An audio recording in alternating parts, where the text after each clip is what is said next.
Si vous n'avez jamais vu de zélotes dans l'évangile, parce que le véritable zélote, ce n'est pas notre frère Serge. Moi, je suis un premier zélote.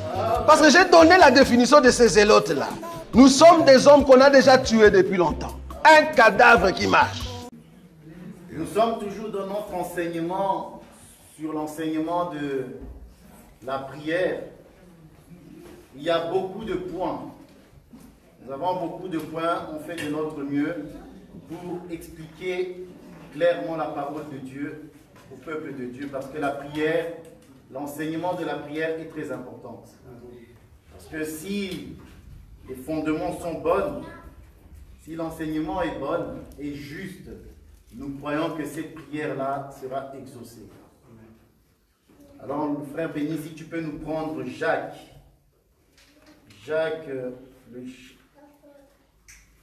Non, je vais prendre Jacques, toi tu vas prendre Matthieu 6, notre Matthieu 6, à partir du verset 5. Moi, je vais lire Jacques. Je lis au nom de Jésus. Voilà ce que la Bible dit. Jacques, chapitre 5, à partir du verset 17. Il dit ceci. Élie était un homme de la même nature que nous. Il pria avec instance pour qu'il ne plût point, et il ne tomba point de pluie sur la terre pendant 3 ans et 6 mois. Puis il pria de nouveau, et le ciel donna de la pluie, et la terre produisit son fruit. Amen. Amen. Matthieu 6, à partir du verset 5. Lorsque vous priez, ne soyez pas comme les hypocrites, qui aiment à prier debout dans les synagogues et au coin des rues, pour être vus des hommes. Je vous le dis en vérité, ils reçoivent leur récompense. Mais quand tu pries, entre dans ta chambre, ferme ta porte et prie ton Père qui est là dans les lieux secrets. Et ton Père qui voit dans le secret te le rendra. En priant, ne multipliez pas de vaines paroles comme les païens, qui s'imaginent qu'à force de paroles, ils seront exaucés. Ne leur ressemblez pas, car votre Père sait de quoi vous avez besoin, avant que vous le demandiez. Voici donc comment vous devez prier. Notre Père qui es aux cieux, que ton nom soit sanctifié, que ton règne vienne, que ta volonté soit faite sur la terre comme au ciel. Donne-nous aujourd'hui notre pain quotidien. Pardonne-nous nos offenses, comme nous aussi nous pardonnons à ceux qui nous ont offensés. Ne nous induis pas en tentation, mais délivre-nous du malin, car c'est à toi qu'appartient dans tous les siècles le règne, la puissance et la gloire. Amen. Amen. Amen. Amen. Voilà, dans cette prière, Jésus va enseigner à ses disciples, aux apôtres, les requêtes, ce que l'on peut trouver, ce que l'on doit trouver dans une prière. Ce n'est pas une prière que nous devons répéter comme certains le font, notre Père qui est aux... Non, c'est tout un enseignement de chaque requête qui doit être enseigné, compris, afin que la prière soit consistante. Parce que lorsqu'une prière est consistante, il y a... Vous savez, dans la prière, je le dirais même dans le message, ce qu'on doit retrouver dans la prière, c'est quoi? On doit retrouver la prophétie. Si on ne retrouve pas la prophétie dans la prière, cette prière est nulle. Elle est nulle. Je le dis parce que j'ai la parole qui me soutient. Pourquoi? Parce que quand on parle de la foi vient de ce qu'on entend, mais ce qu'on entend vient de la parole de Christ. Or, la parole de Christ, là, c'est ça même la prophétie. Parce que avant que la foi soit révélée, parce que la foi, c'est une révélation. C'est la révélation d'une personne. De qui? De Jésus. Jésus qui va accomplir la parole de Dieu. Parce que la Bible me dit que toutes ces choses ont été écrites et parlent de lui. Voilà. C'est ça, hein, vous sondez les Écritures pour en voir en aide la vie, mais ce sont ces Écritures qui parlent de moi. Ça, c'est la prophétie. La prophétie parle du Christ. La prophétie parle des souffrances de Christ, de la joie de Christ après la souffrance. C'est ça que la prophétie annonce. Si on ne retrouve pas le oui, parce que le oui c'est nous acceptons, nous sommes d'accord que Jésus, c'est lui le Christ qui a été annoncé. Si dans ta prière, dans la prière en soi, on ne retrouve pas la prophétie et le oui à la prophétie, que oui, c'est Jésus qui est le Christ, cette prière-là sera nulle. Lis le site. C'est Jean 5, verset 39. Jean 5, verset 39. Vous sondez les Écritures parce que vous pensez avoir en elles la vie éternelle. Ce sont elles qui rendent témoignage de moi. Voilà. Élie était un homme de la même nature que nous. Il pria pour qu'il ne plût point et il ne tomba point de pluie pendant 3 ans. Ouais. Mais avant que Élie fasse cette prière, la Bible me dit qu'il a dû rassembler les pierres. Poser les pierres, les 12 pierres, pour qu'ensuite qu'il fasse un trou, un fossé, pour poser. Tout ça, ça s'appelle le fondement. Ça, c'est l'enseignement. Et lorsque Élie va prier, parce que Élie, le mouvement qu'il fait, c'est ça qu'on appelle la prophétie. C'est ça, il fait un mouvement prophétique, selon l'enseignement juste. Parce que Israël est fondé sur ces 12 pierres. Est fondé sur ces 12 pierres. Et ces 12 pierres vont représenter chaque enfant de Jacob. Aussi, nous, aujourd'hui, nous sommes fondés sur l'enseignement des apôtres et des prophètes. Jésus-Christ qui sera maintenant la pierre angulaire. C'est lui qui est la pierre angulaire. Donc, le fondement de l'enseignement. Amen. Et Élie va faire ce mouvement prophétique. Et lorsqu'il prie, on est exaucé. Pourquoi? Parce que le fondement prophétique de l'enseignement est juste. Alors, bien-aimé, je t'exhorte à persévérer. Je crois que l'enseignement que tu reçois est bon. Et puisque l'enseignement, je dis bien, puisque l'enseignement est bon, ta prière ne peut être qu'exaucée. Donc ne t'inquiète même pas. Lorsque tu pries, tu sois dans la joie. Parce que Dieu va t'exaucer sûrement. L'enseignement est bon. L'animal est bon. Parce que nous avons vérifié que l'animal n'a pas de défaut. Nous avons même, Élie a dû arroser l'animal avec de l'eau. Nous avons lavé l'animal. Donc nous sommes sûrs que l'enseignement est bon. Donc du coup, la prière que tu vas faire, on va retrouver la prophétie. Et on va retrouver celui qui a accompli la prophétie. Lorsque tu as trouvé celui qui a accompli la prophétie, bien-aimé, sois dans la joie. Pourquoi? La Bible va me dire ceci. Proverbe, il dit ceci. Heureux celui qui trouve une femme. C'est ça, hein, Proverbe 18. Celui qui trouve une femme a le bonheur, c'est ça. Voilà. Celui qui a trouvé une femme trouve le bonheur. Voilà, c'est ça même le verset. Amen. Celui qui a trouvé une femme a trouvé le bonheur, bien-aimé. Alors, la femme qu'il faut trouver là, c'est lui la prophétie. Parce que c'est lui qui va te rendre heureux. Ce n'est pas la femme physique. Parce que la femme physique, mon bien-aimé, 12, je crois 22, 18, 22, je crois. Si ma mémoire est bonne, mais je crois que ma mémoire est bonne. 18, 22, voilà. Si tu le trouves, tu le lis. Celui qui trouve une femme trouve le bonheur. Voilà. C'est une grâce qu'il obtient de l'Éternel. Voilà. C'est une grâce qu'il obtient de l'Éternel. Or, la grâce, ce n'est pas donné à tout le monde. La grâce est donnée au peuple de Dieu, pour le peuple de Dieu. C'est Dieu qui a fait tomber les écailles pour que nous puissions voir la femme de Dieu. Or, la femme de Dieu, c'est-à-dire la femme de Christ, serait le corps de Jésus. Et vu que toi, tu l'as trouvé, parce que tu l'as trouvé par la grâce de Dieu, je te dis, sois heureux. Tu l'as trouvé. Cette femme que la Bible parle, nous l'avons trouvée. C'est pour ça que les apôtres vont venir vers contemporains leur dire, nous avons trouvé le Messie. Nous avons trouvé celui de qui Moïse et les anciens ont parlé. C'est un sujet de gloire. Amen. Alors nous sommes sûrs que, à cause de ce que nous avons trouvé la femme de Christ, nous sommes heureux. Amen. Alors je te dis, je t'exhorte, sois heureux. Parce que tu as l'enseignement de Christ. Tu as le fondement, tu as la prophétie. Alors ta foi est bonne. Que Dieu vous bénisse. Élie était un homme de la même nature que nous et il a prié et Dieu l'a exaucé. La prière d'Élie, c'était quoi? C'est qu'il ne pleut plus pendant un temps. Et c'est ce qui est arrivé.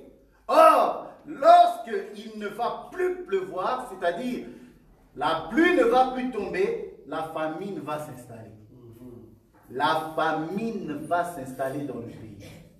Or, lorsque la pluie ne tombait plus en Israël, ça ne veut pas dire que la pluie ne tombait pas en Juda. La pluie ne tombait pas en Israël. Comprenez qu'à cette époque-là, Israël, il y avait le schisme. Il y avait la séparation entre Israël et Juda. Élie était un prophète d'Israël. Donc quand il va voir Akab, c'est pour Israël. C'est pour que le ciel d'Israël soit fermé. Pas Juda. La pluie a continué à tomber chez Juda, en Juda. Parce que là-bas, il y avait Josaphat, je crois, parce qu'à un moment donné, d'ailleurs, Josaphat s'est retrouvé avec Akab dans le combat. Donc, Josaphat était un bon roi en Juda. Pourquoi la pluie ne va pas tomber? La pluie est tombée là-bas, mais la pluie ne tombait pas en Israël. Qu'est-ce que cela veut dire? Le Seigneur montre seulement que par ce récit, que la pluie qui ne tombe pas en Israël, mais tombe chez un autre peuple, c'était déjà une image prophétique que la pluie ne va plus tomber maintenant sur tout Israël pour tomber dans les nations. Parce que cette pluie continue de tomber. Elle ne tombe pas en Israël maintenant. Actuellement, Israël n'a pas de pluie.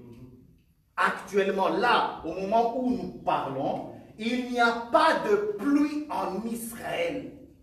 Quand on dit plus de pluie, ça veut dire plus de prophètes.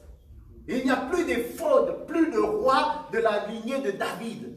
Il n'y a plus tout ça.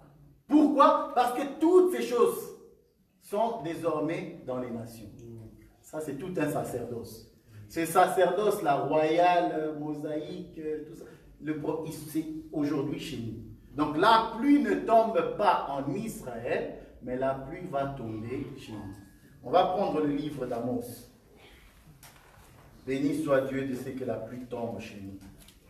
Le livre d'Amos, à partir du verset Amos, chapitre 4. Chapitre 4, Amos, à partir du verset 6. Dans ce chapitre qu'on va écouter, c'est juste pour que nous comprenions comment Dieu va opérer et pourquoi il va faire en sorte qu'il ne pleut pas en Israël. Lisons. Et moi, je vous ai envoyé la famine dans toutes les villes, le manque de pain dans toutes vos demeures. Malgré cela, vous n'êtes pas revenus à moi, dit l'Éternel. Et moi, je vous ai refusé la pluie, lorsqu'il y avait encore 3 mois jusqu'à la moisson. J'ai fait pleuvoir sur une ville, mais je n'ai pas fait pleuvoir sur une autre ville. Un champ a reçu la pluie, et un autre qui ne l'a pas reçue s'est desséché. 2, 3 villes sont allées vers une autre pour boire de l'eau. Elles n'ont point apaisé leur soif. Malgré cela, vous n'êtes pas revenus à moi. Voilà. Merci beaucoup. On voit déjà dans ce livre que la sécheresse qui frappe parce qu'il n'y a pas de pluie, c'est un fléau. C'est le bâton avec lequel Dieu frappe son peuple. Lorsque le peuple de Dieu se rébelle, Dieu ferme son ciel. Mais Dieu a un but. Il fait toutes choses avec un but bien précis. Si Dieu ferme le ciel en Israël, dans une ville, dans l'autre ville, il y en aura. Mais pour cette ville-là, Dieu cherche quelque chose. Il cherche quoi? Que le peuple se répande. C'est ça l'objectif de Dieu. Dieu, voyant qu'Israël actuellement n'a pas le cœur pour se repentir, il va faire pleuvoir ailleurs. Amen. Il va faire pleuvoir ailleurs et les autres vont bénéficier de cette grâce. Nous, aujourd'hui, nous bénéficions de cette grâce. Mais Israël est frappé avec un objectif bien précis. Je tiens à dire une chose. Israël qui est frappé, là maintenant je vais exhorter une personne. J'espère que ça ne sera pas ton cas. J'espère que c'est le cas de ceux qui nous écoutent, qui sont à la maison ou ailleurs. Dieu frappe son peuple parce qu'il veut le récupérer. Parce que le peuple s'est rébellé. Ils ont rejeté la foi. Dieu frappe par la famine, par la peste, par la mortalité. Dieu va envoyer l'épée, il va tuer. Dieu, il tue, il agit durement avec son peuple. Mais avec un objectif de le ramener. Donc, si quelqu'un aujourd'hui a rétrogradé, alors qu'il est destiné, je dis bien destiné, parce que nous ne sommes pas tous destinés. Pour ceux qui sont destinés, mais qui sont têtus, parce que nous avons encore des gens têtus, mais ils sont destinés. Et ils ne comprennent pas pourquoi certaines choses leur arrivent. Alors je tiens à t'informer, toi qui es destiné, mais tu vas vivre des choses difficiles parce que tu es têtu. Dieu va te frapper. Dieu va faire en sorte de te cribler comme du froment pour que tu reviennes à lui. Dieu peut frapper ta santé. Il peut frapper tes enfants. Il peut frapper de mortalité. Je dis bien de mortalité, je pèse mes mots. Il peut frapper de mortalité ta maison. Dans un but bien précis. C'est de te ramener à lui. Cependant, ce n'est pas notre cas. Nous sommes des enfants obéissants. Restons obéissants parce que je vous assure que quand Dieu frappe, ça fait très mal. Ça fait très mal. Parce que si tu vois la mortalité à toucher ta femme ou tes enfants ou une maladie que tu ne sais pas quoi faire, ça fait très mal. Alors ça, c'est pour les rebelles ou les têtus. Ça, c'est pour vous. Dieu veut tout simplement vous ramener à lui. Alors, si tel est ton cas, reviens. Si tu es tombé, ne pars pas, ne fuis pas. Reviens. Amen. Voilà. Pour nous, nous sommes des enfants obéissants. Que Dieu soit loué. Alors, ce qu'il faut savoir encore, lis-nous s'il te plaît le Jean. Évangile de Jean, chapitre 1, verset 47. Oh là là, j'aime ça. Le ciel est fermé pour Israël, mais le ciel aujourd'hui est ouvert pour nous. Amen. Voilà. Si le ciel est fermé pour eux, pour nous, le ciel est ouvert. Ça, c'est ce que nous devons savoir. Ciel ouvert veut dire Dieu t'est favorable. Le ciel est fermé là-bas, la pluie est tombée sur toi aujourd'hui. Ton ciel est ouvert. Et Jésus va bien parler de ça et va bien faire asseoir son enseignement quand il va rencontrer Nathanaël. Lis-nous s'il te plaît. J'aime ça. Jésus voyant venir à lui Nathanaël. Ça c'est Jésus. Dit de lui, voici vraiment un Israélite dans lequel il n'y a point de fraude. D'où me connais-tu? Lui dit Nathanaël. Jésus lui répondit, avant que Philippe t'appelât, quand tu étais sous le figuier, je t'ai vu. Nathanaël répondit, et il lui dit, Rabbi, tu es le Fils de Dieu, tu es le roi d'Israël. Jésus lui répondit, parce que je t'ai dit que je t'ai vu sous le figuier, tu crois, tu verras de plus grandes choses que celles-ci.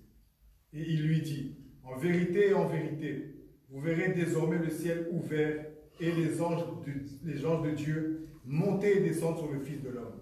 Voilà, merci. Amen. Amen. Voilà.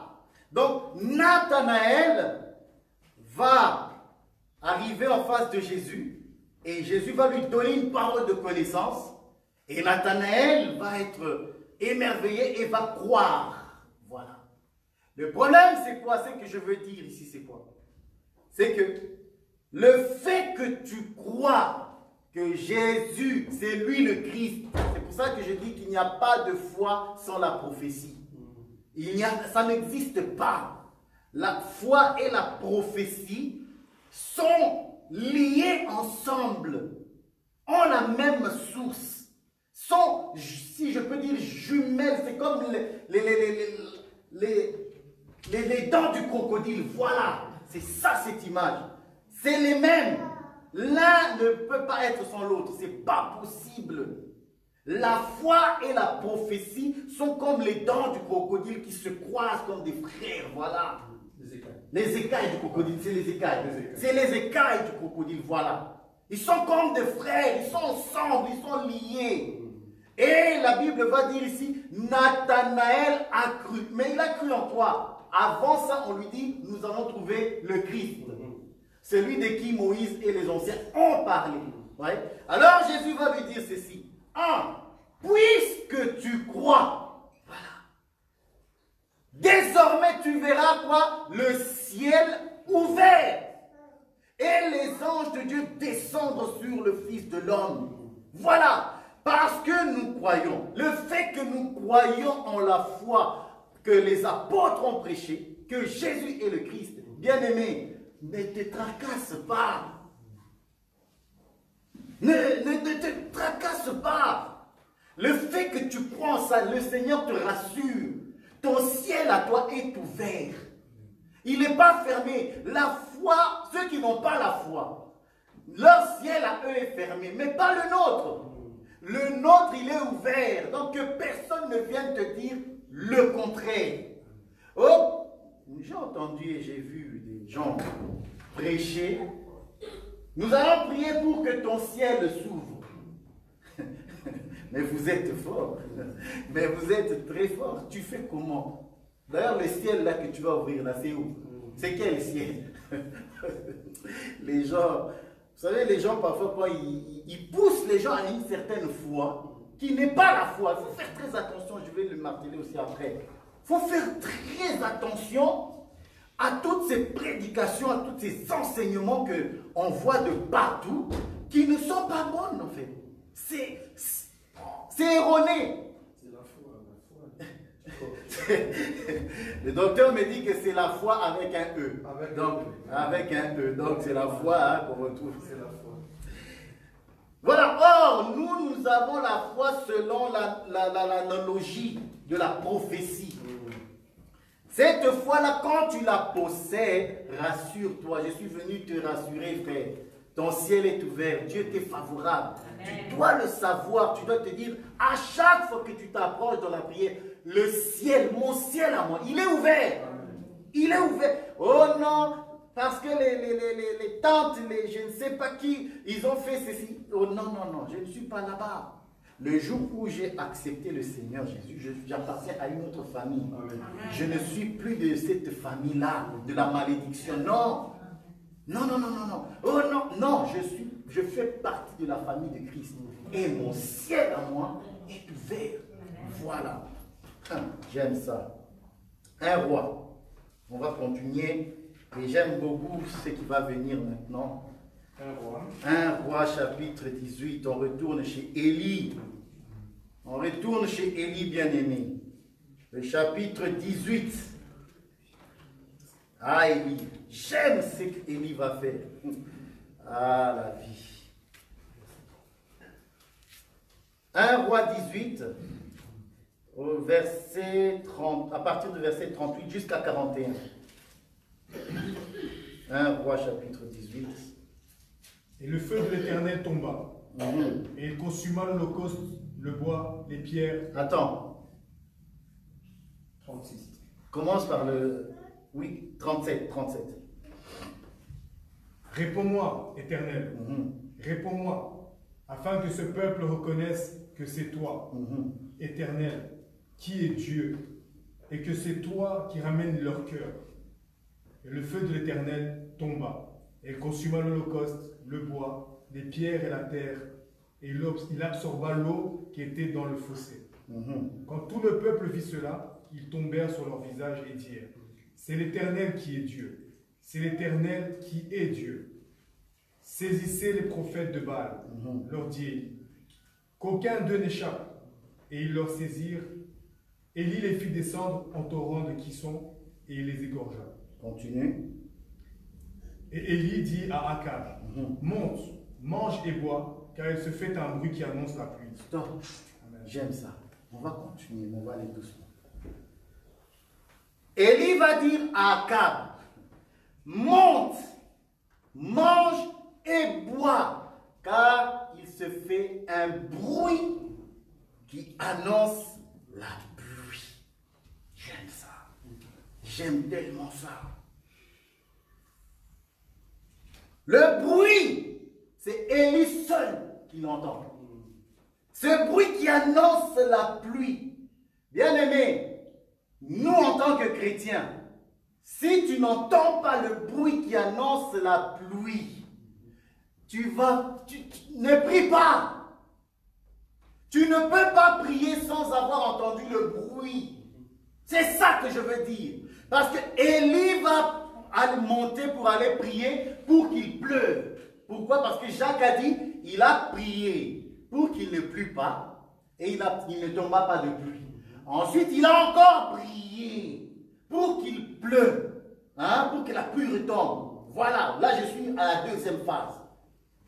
Je suis en train de vous exhorter sur la deuxième phase. Comment est-ce que la pluie est arrivée, est revenue en Israël? On va parler dans les langages que nous connaissons, de la connaissance, de la révélation, de la prophétie. Amen. Donc, Élie, avant que la pluie ne tombe, il a eu d'abord quelque chose. Il fallait d'abord que l'animal, qu'il y ait un sacrifice. Vous voyez? Lorsque l'animal, il y a eu cet holocauste qui a été consumé par le feu, la fumée est montée. Or, cet holocauste qui a été consumé, ça c'est la prédication de la croix. Ça c'est la croix, Dieu qui consume son peuple, qui consume son Christ, qui est Jésus. La fumée qui va monter vers Dieu, ça c'est le corps invisible, ça c'est le corps spirituel de Jésus qui va monter. C'est comme ça que le ciel va s'ouvrir. Si la fumée ne monte pas, il n'y a pas d'ouverture. Le ciel ne va pas s'ouvrir. Donc ne nous mentez pas avec des prières. Prie pour que ton ciel s'ouvre. Tu n'es pas le Christ, bon sang. Tu n'es pas le Christ. Seul le Christ peut ouvrir le ciel.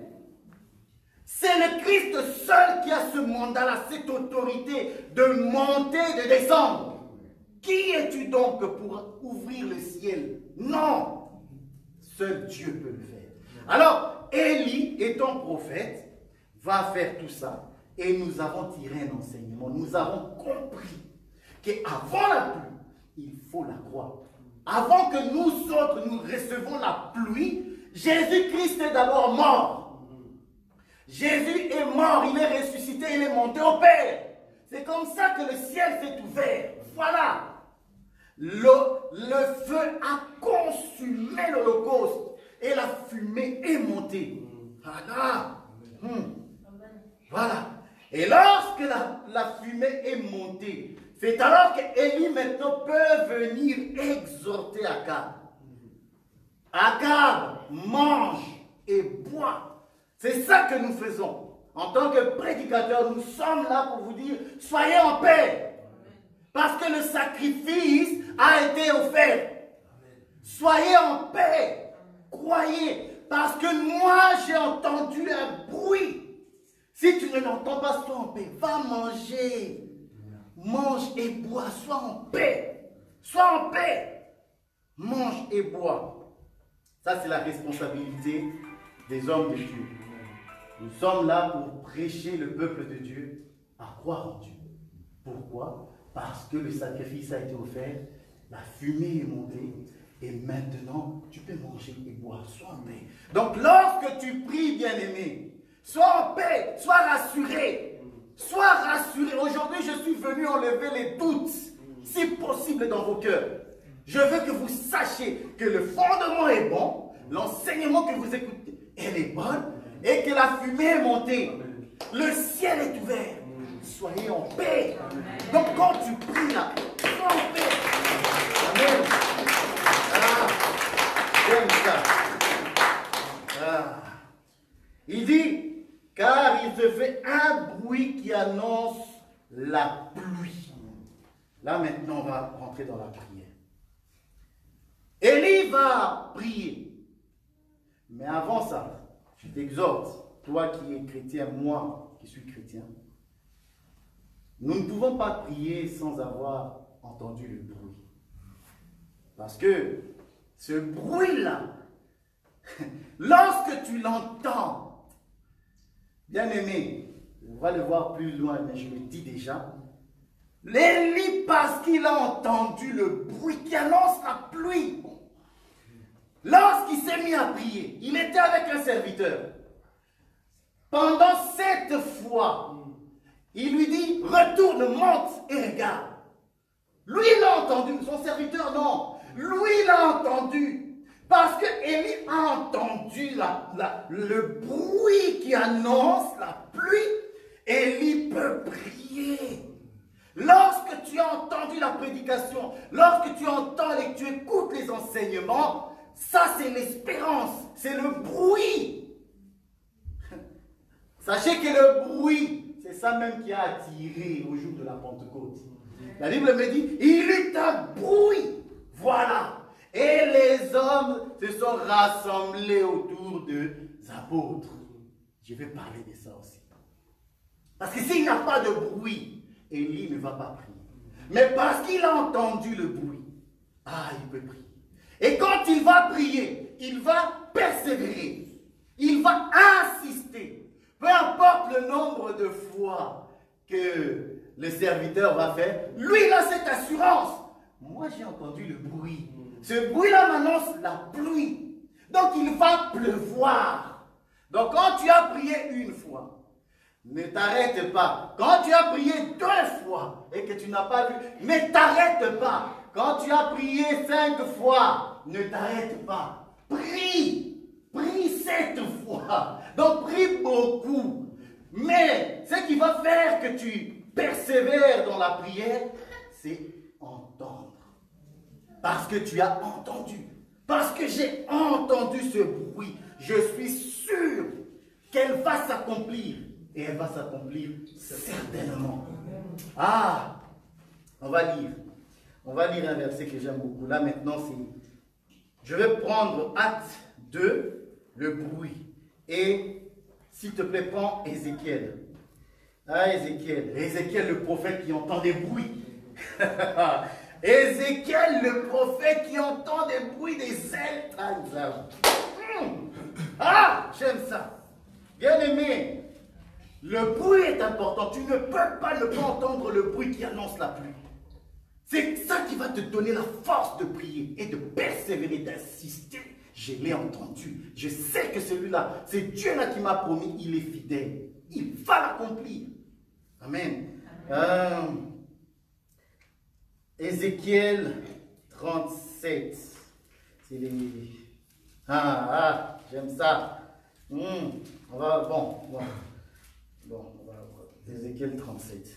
37. Ouais. À partir du... Non, pas de 11. Un peu plus haut. J'aime beaucoup ce qui va se passer plus haut. À partir du verset 6, s'il te plaît, mon frère Béni. Je vous donnerai des nerfs. Je ferai croître sur vous de la chair. Je vous couvrirai de peau. Je mettrai en vous un esprit et vous vivrez. Et vous saurez que je suis l'Éternel. Je prophétisais selon l'ordre que j'avais reçu. Voilà. Et comme je prophétisais, il y eut un bruit. Et voici, il se fit un mouvement et les eaux s'approchèrent les uns des autres. Stop! Il a reçu l'ordre de prophétiser. Et lorsqu'il a prophétisé, qu'est-ce qui s'est passé? Il a entendu un bruit. C'est pour ça que je dis que si tu n'entends pas le bruit, bien-aimé, tu ne peux pas prier. Nous prions parce que nous avons entendu un bruit.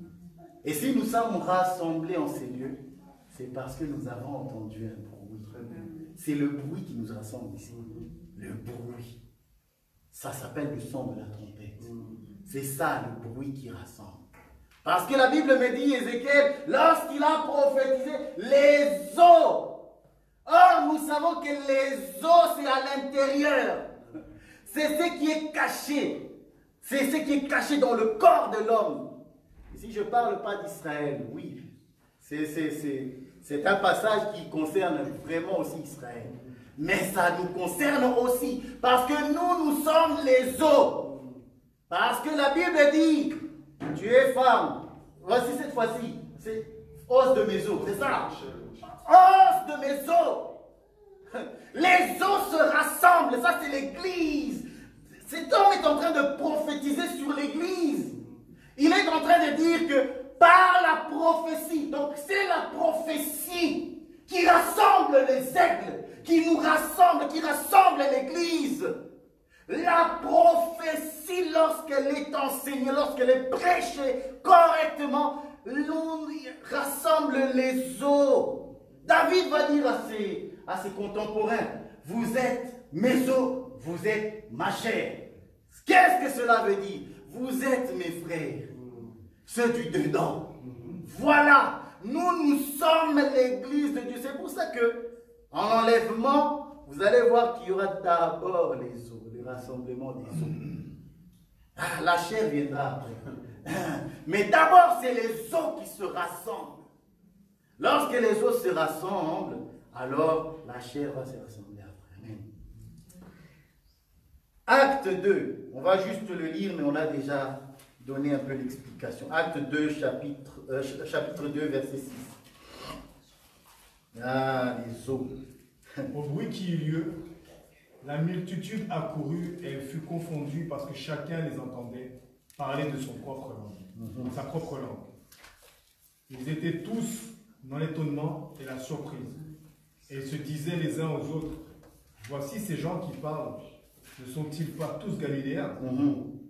Et comment les entendons-nous dans notre propre langue, à chacun, dans notre langue maternelle? Partez, Médès, Alamites, ceux qui habitent la Mésopotamie, la Judée, la Cappadoce, le Pont, l'Asie, la Phrygie, la Pamphylie, l'Égypte, le territoire de la Libye, voisine de Cyrène, et ceux qui sont venus de Rome, juifs et... Amen. Voilà. Donc la Bible dit au bruit qu'il eut lieu, la multitude accourut. Et elle fut confondue parce que chacun les entendait parler sa propre langue. Voilà. Donc, sans avoir entendu le bruit, il n'y a pas de rassemblement. C'est ça que je veux dire.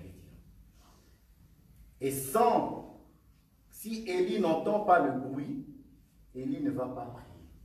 Mais toutes ces choses sont arrivées pour que nous puissions comprendre ces choses.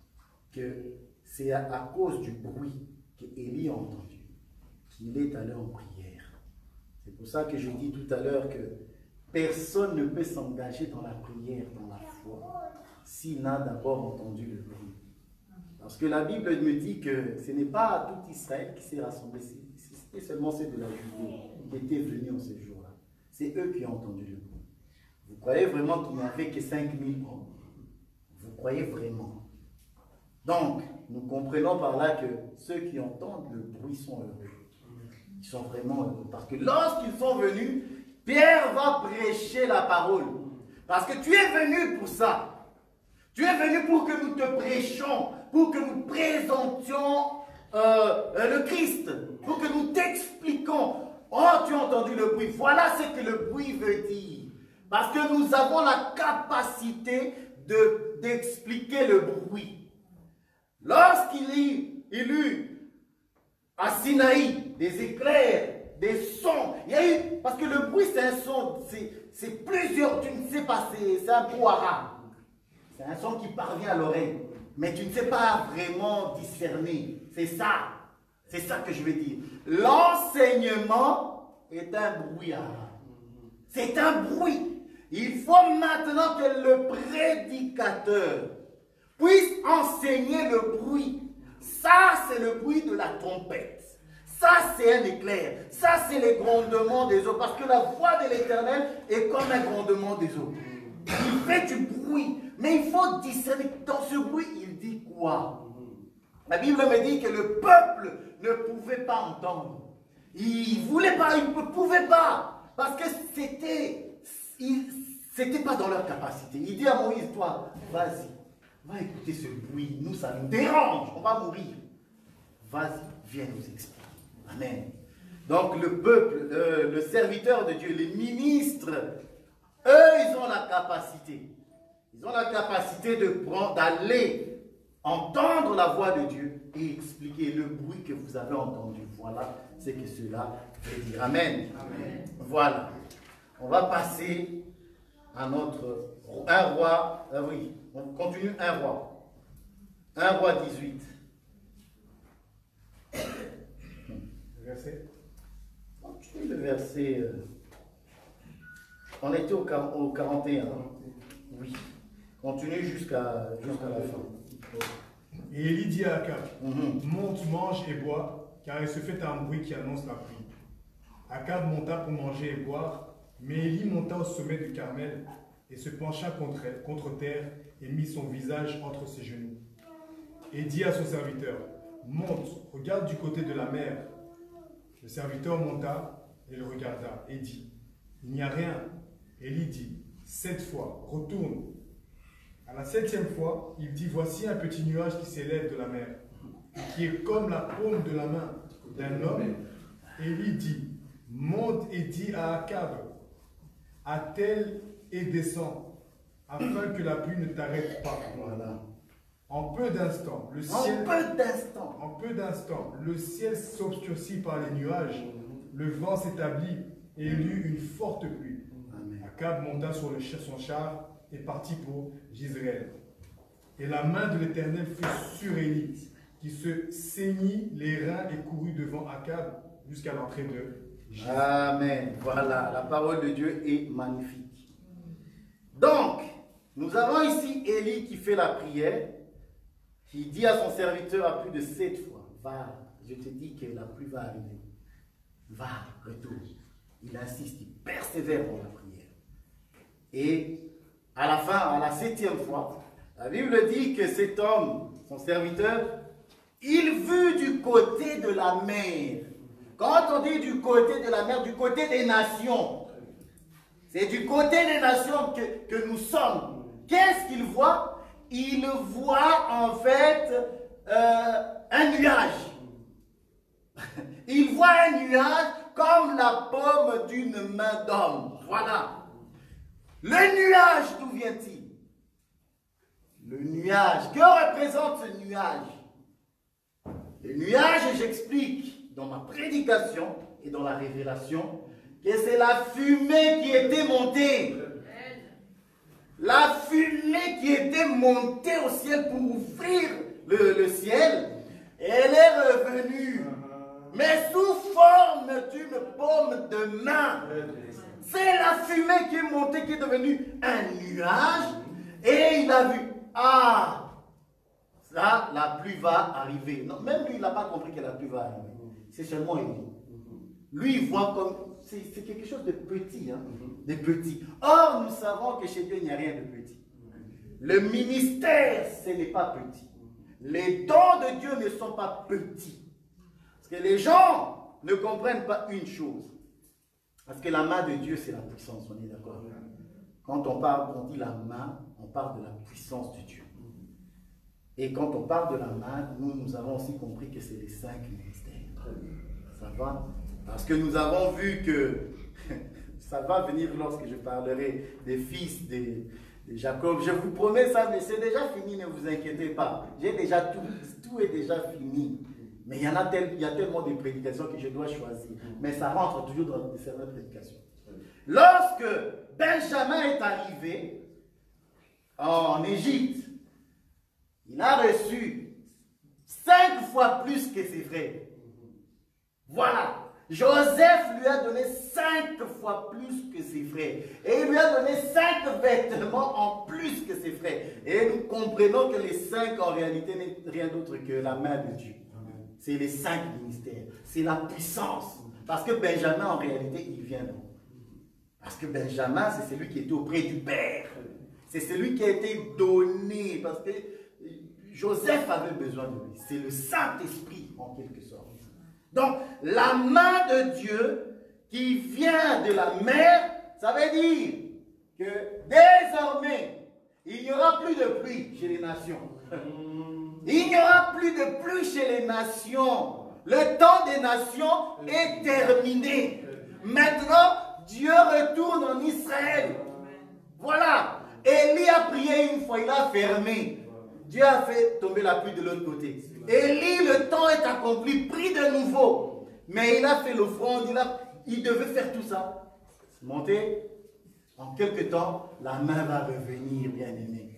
Or, la main de Dieu a quitté maintenant les nations. Ça veut dire qu'il y a eu enlèvement de l'autre côté. De l'autre côté, il y a eu enlèvement. Donc, il n'a plus rien à faire là-bas. Mais mes os, j'ai déjà rassemblé les os. Ça, c'est Ézéchiel, il a rassemblé les os, ils sont déjà partis. Maintenant, je vais m'occuper de la chair. Voilà, la chair.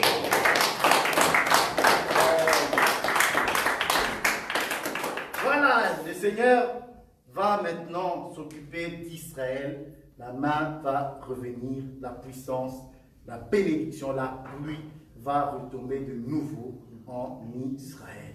Que Dieu soit béni. Amen. Alors, je vais mettre en garde l'Assemblée de Dieu. Nous aimons la prophétie. Moi, personnellement, j'aime la prophétie. Mais la prophétie que j'aime et que j'aime de tout mon cœur, c'est la parole de Dieu. C'est la parole de Dieu. Si quelqu'un vient vous prophétiser, vous donner des paroles de connaissance, parce qu'il faut faire attention avec la prophétie. Dans la prophétie, on trouve les exhortations, on trouve l'édification, on trouve l'enseignement, on trouve aussi les paroles de connaissance, les paroles de sagesse et toutes ces choses-là. Il y a la prophétie, si elle n'a pas le fondement de la parole, bien aimé, ne le reçois pas. Ne reçois pas, tu n'es pas obligé d'accepter une prophétie, soit disant Dieu va faire Dieu. Non! La Bible me dit ceci, on va lire, parce que ce que je dis, il faut que ça soit clair. Deutéronome 18, ou Deutéronome 18, frère béni, docteur Roger, vous savez me prendre, s'il vous plaît, 1 Corinthiens 14, 27. On va commencer par le Deutéronome 18, verset 21. Il faut prendre les prophéties. Je ne suis pas contre la prophétie, que je me fasse bien comprendre. Je ne suis pas contre la prophétie, j'aime la prophétie. J'aime parce que la prophétie glorifie Dieu. Elle édifie le peuple de Dieu.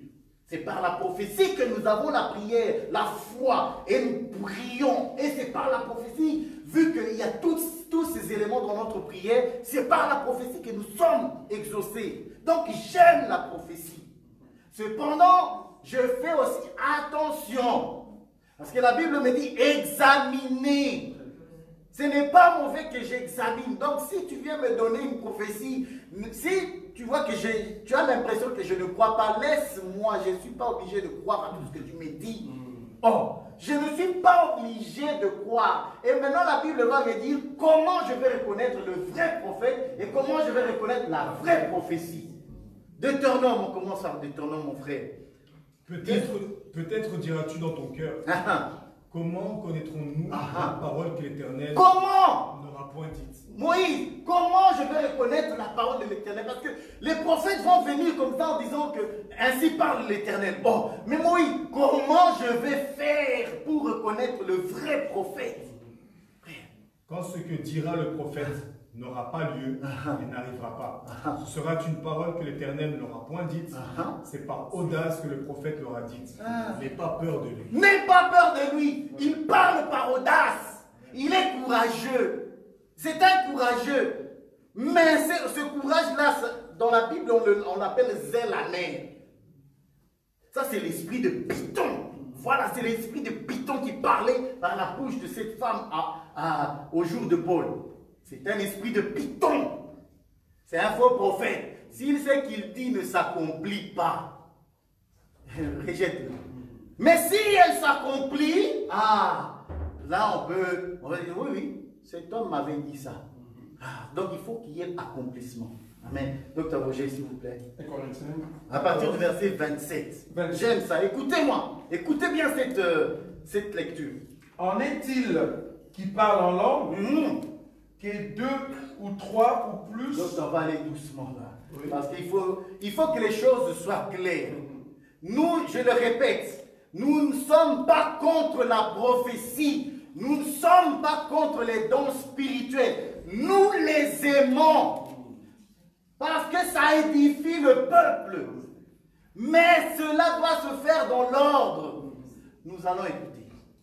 En est-il qui parle en langue que 2 ou 3 ou plus parlent, chacun à son tour. Chacun à son tour. Donc, s'il y a des gens qui parlent en langue, ça, il parle ici du parler en langue. S'il y en a qui parlent en langue, vous ne pouvez pas parler tous ensemble. Ça, c'est du bruit. Ça, ce n'est pas la prophétie. Ça, ce n'est pas le bruit de la prophétie. Ça, si vous faites du bruit, c'est du désordre. Ça, ce n'est pas le Saint-Esprit. Le Saint-Esprit, dans la bouche de Paul, parce que Paul a le Saint-Esprit pour enseigner. Il dit, lorsqu'il y en a qui parlent en langue, que 1 ou 2 ou plus le fassent, parlent en langue, mais chacun à son tour. À son tour. Tu ne peux pas, une église de 100 personnes, de 1000 personnes, tout le monde, mais c'est quoi ça? C'est du désordre. On ne parle pas en langue comme ça. L'enseignement de Paul est clair. 1 ou 2. Un parle, les autres écoutent. Et d'ailleurs, il va dire, s'il n'y a pas d'interprète, frère, sœur, tais-toi. Arrête ça. Et que quelqu'un interprète. S'il n'y a point d'interprète, qu'on se taise dans l'église et qu'on parle à soi-même et à Dieu. C'est pas moi. Moi, je crois que Paul est un prophète de Dieu. Il parle par l'Esprit de Dieu. Parce que les gens veulent enlever à Paul certaines choses comme sinon les apôtres, Paul parle selon lui. Frère, vous êtes abominable.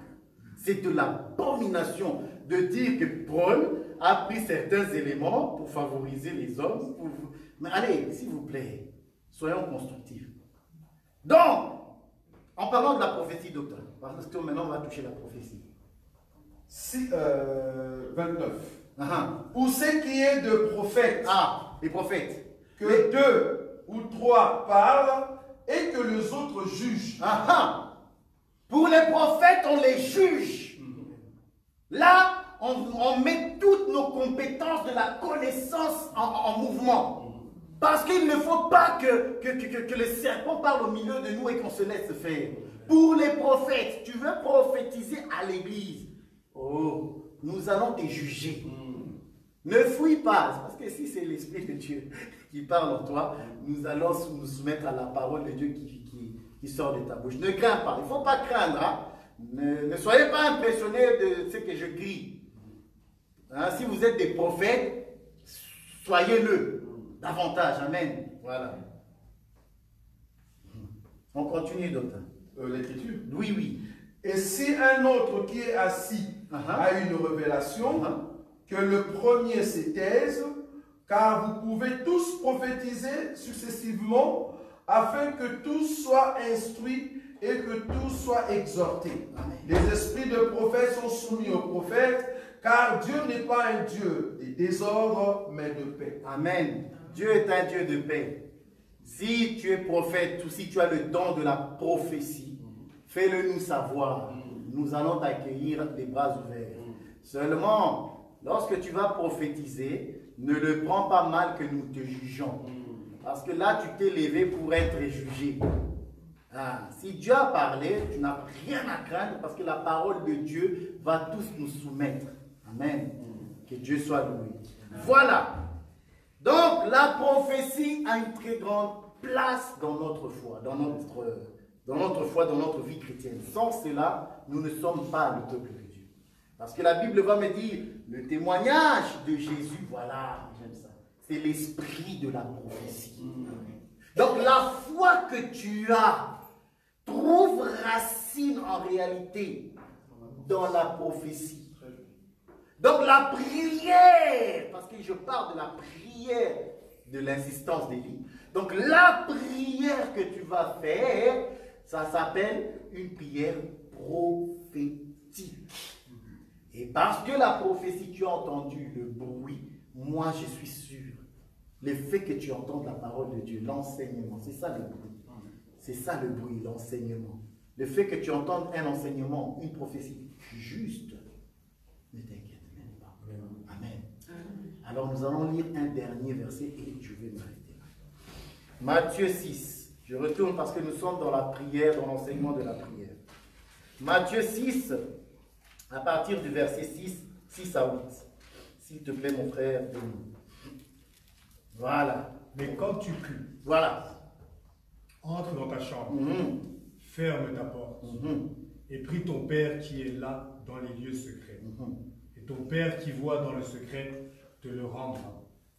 En priant, ne multipliez pas de vaines paroles comme les païens, qui s'imaginent qu'à force de paroles, ils sauront exaucer. Voilà. Arrêtons-nous là. Mais en priant, ne multiplie pas des vaines paroles. Les vaines paroles. Qui dit vaine parole, c'est toute parole qui n'est pas prophétique. C'est vain, ça tient sur rien. Ça tient sur rien. Nous ne prions pas comme ça. Nous prions en fonction de ce qui est solide, sur de solides fondements. Les païens, il s'imagine, donc dans son imagination, il a créé lui-même sa propre foi, ses théories, son enseignement. C'est pour ça que j'ai dit, il faut faire très attention à la prophétie, à l'enseignement. La prophétie aussi, c'est l'enseignement. Il faut faire très attention à l'enseignement avec lequel tu viens devant le Seigneur. C'est pour ça qu'il faut éviter d'écouter certaines personnes. Ils ne sont pas dans la révélation ni dans la prophétie de Jésus-Christ. C'est leur théorie, c'est leur raisonnement. Ils s'imaginent des choses. Et ils prêchent ces choses de l'imagination. Moi, j'ai entendu. Ça m'a énervé, mais j'étais tellement énervé. Parce que j'ai entendu une prédication sur Élie. Vous voyez, je suis déjà chez Élie. Donc, quand j'entends quelqu'un qui parle d'Élie, là, parle bien. Je suis déjà occupé avec Élie. J'entends une personne qui parle d'Élie. Je me dis, oh, ok, je vais écouter ce qu'il va dire. Peut-être que je pourrais en retirer quelque chose. Bien aimé, tout ce que cet homme m'a dit m'a irrité au plus haut point. J'étais en colère. J'ai dit, mais Seigneur, comment des gens comme ça, comment ils arrivent à... Et puis ils ont des gens qui les écoutent. Des 300, 500 personnes qui sont rassemblées. Ah, Seigneur. Mais c'est pas possible. Donc, Élie, ce n'était pas un homme de ce monde. Il venait sur un territoire qui n'est... Mais une spiritualité, tu dis, mais mon Dieu, pourquoi les gens ne sont pas dans la simplicité de la foi? La foi est simple, vous savez.